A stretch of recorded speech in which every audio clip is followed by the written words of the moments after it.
The people of this world are like the three butterflies in front of a candle's flame. The first one went closer and said, "I know about love."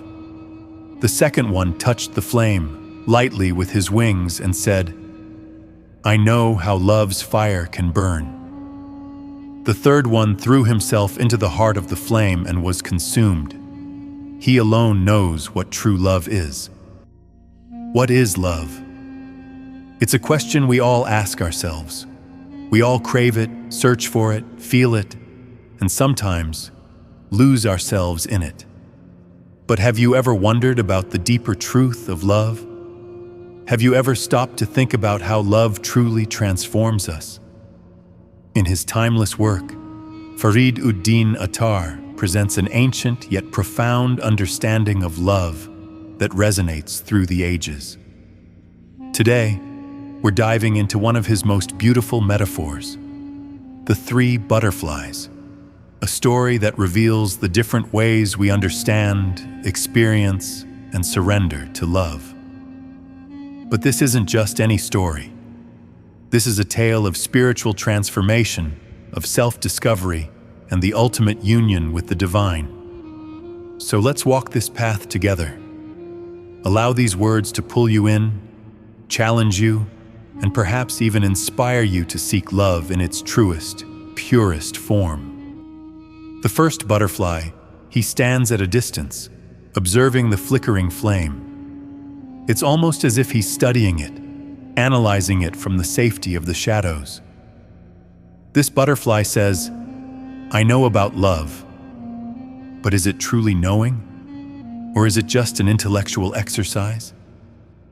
In many ways, this first butterfly represents our understanding of love as a concept. We read about love in books, hear songs about it, watch movies portraying it. We discuss it in conversations, and sometimes we even teach it. But is that enough? Attar is asking us here, is knowing about love the same as truly knowing love? Is it enough to understand the theory behind it, to admire its beauty from afar, or do we need to experience it in a more intimate, personal way? We've all been there, haven't we? We've all had moments where we think we understand something because we've read about it, because we've seen it happen to others. But does that make it our experience? Does that bring us closer to the flame? This first butterfly stays safe. He doesn't dare to touch the flame. But the question Attar leaves us with is simple. Can we truly understand love if we're not willing to let ourselves feel it completely, deeply, and personally?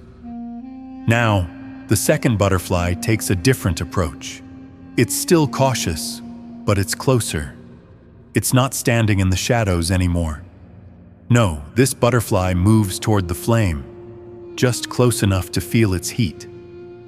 The second butterfly touches the flame lightly with its wings and says, "I know how love's fire can burn."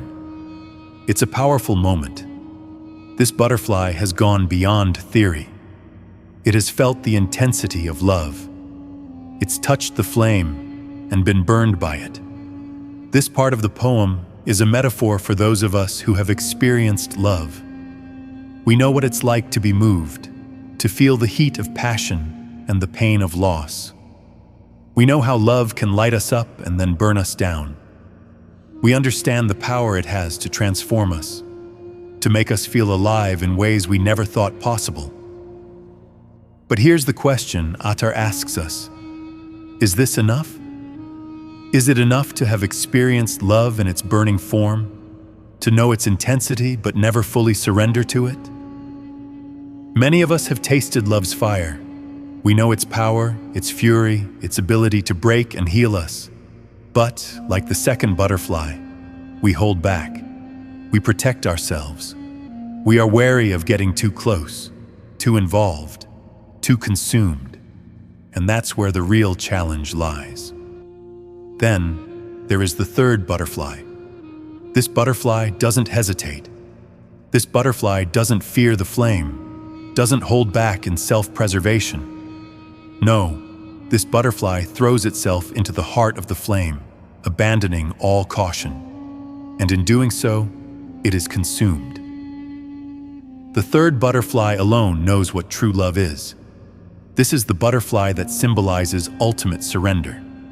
It's not just about understanding love or experiencing its intensity. No, this butterfly dives into love with everything it has, without holding anything back. It is consumed by the flame, because in that consumption, it transforms. Attar's message here is powerful. True love, in its deepest form, isn't something we can approach with reservations or conditions. It's not enough to just experience love from the sidelines, or even from a safe distance. True love demands everything. It calls for us to throw ourselves into it, fully and unconditionally, even if that means being consumed. When we give ourselves fully to love, we are changed. We are transformed. We become something new. The old self, the one who hesitated, the one who held back, is burned away. And in that process of self-annihilation, we find something far greater, the pure essence of love itself. Now let's pause for a moment. What is this flame that calls to us? What does it represent? In Sufi mysticism, the flame is often seen as a symbol of the divine, the burning desire of the soul to reunite with God. It is a symbol of divine love that transcends everything else. The flame burns, but it does not destroy. Instead, it purifies, it transforms, and it guides the soul toward its highest potential. The first butterfly represents our understanding of love as an idea, the second as an experience. But it is the third butterfly who surrenders completely, who knows that love is not something to merely observe or experience from a distance, but something to embrace wholly and without reservation. True love, in the way that Attar envisions it, is not just a human emotion. It is a spiritual truth. It is something we must dive into without fear, knowing that through the fire, we will emerge transformed. And in that transformation, we will come to understand love in its purest form. So, where do we stand today? Are we the first butterfly, observing love from a distance, content to understand it without fully living it? Or are we like the second butterfly, having experienced the fire, yet still holding back, afraid to be consumed? Or are we willing to be like the third butterfly, to throw ourselves into the flame, knowing that it will burn us, but also that it will transform us into something greater? Attar's message is simple yet profound. True love asks for everything. It asks for us to surrender, to be transformed, and to emerge as a new version of ourselves. One who knows love not just as an idea or a feeling, but as a divine truth.